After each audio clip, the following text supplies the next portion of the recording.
There are many reasons to use cladistics, but one of the main things is to try to get at that question that we ended last time on the origin of dinosaurs. What is the origin of dinosaurs? We know they have a long history on this earth that really precedes the earliest fossils that we find of them. Remember, as soon as we start finding dinosaur fossils, we have a whole diversity of them. We don't have, say, the original first one. And so we keep trying to do that. We keep always trying to find older fossils, but cladistics at least gives us a way to order or organize the branching evolution of the species that we do have. And it sort of gives us a way to illuminate or look at the origin of dinosaurs. To do this, I want to sort of go back to look at some of these dinosaur characters. Here's a generic dinosaur diagram, and the ankle is exploded here for you to see.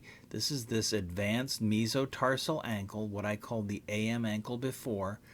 And you have these two bones, the astragalus and calcaneum, that sit side by side with in a relatively flat horizontal motion, position rather, and they form a tight, highly supported group that allows the expansion of the organism above. It allows dinosaurs to get very large because this is a very, very well supported framework here.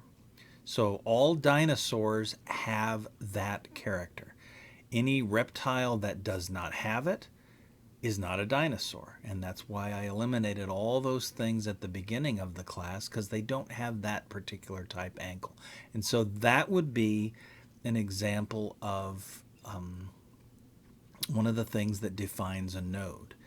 The next thing that we're going to see is that dinosaurs themselves, everything that has that AM ankle, is immediately divided into two major groups based upon their pelvic structures or their hips.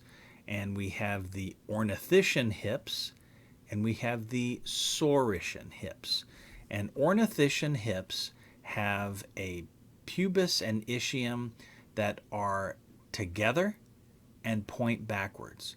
So notice here, here's the ornithischian dinosaur, generic ornithischian dinosaur, fleshed out. The bones are shown in sort of X-ray style here and then enlarged. You have the large ilium on top, and then you have the pubis and the ischium, and they run together and point backwards. So the pubis, the ischium, they're both pointing downward and back.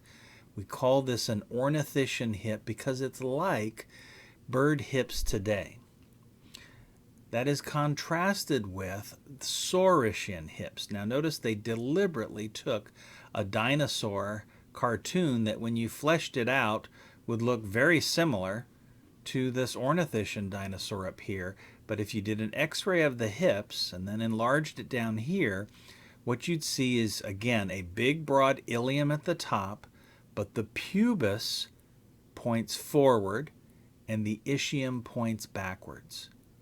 They don't run parallel and point backwards. They point in opposite directions.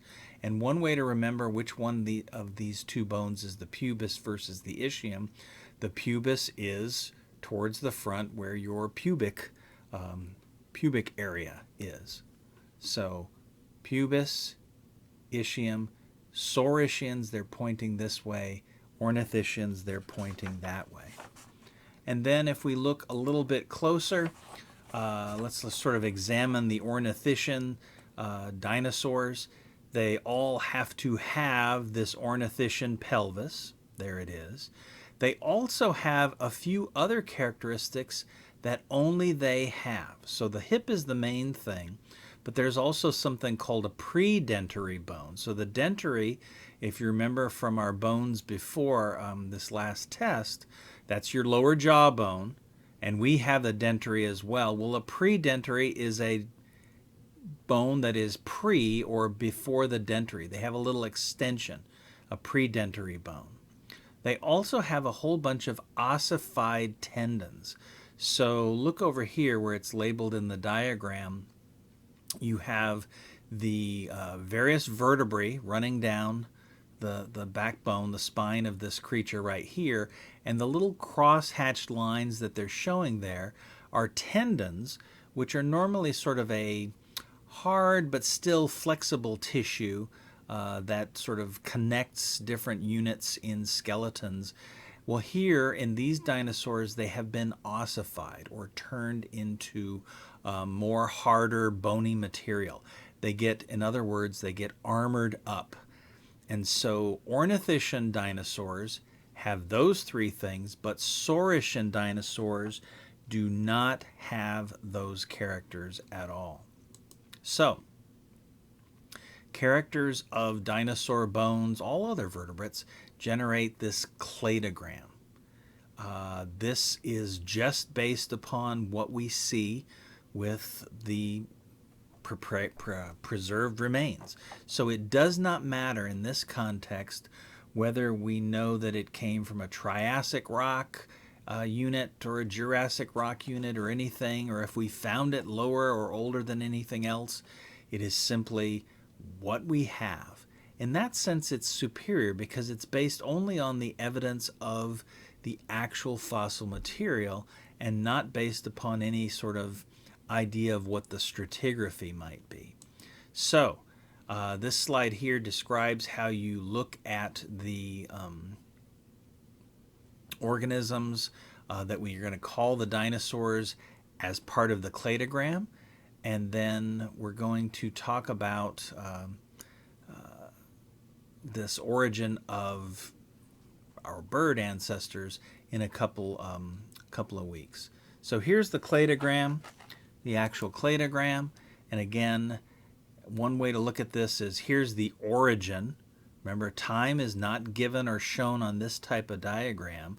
Dinosaurs, everything that has an AM ankle is right there. And so above it, evolution continues, they all have it.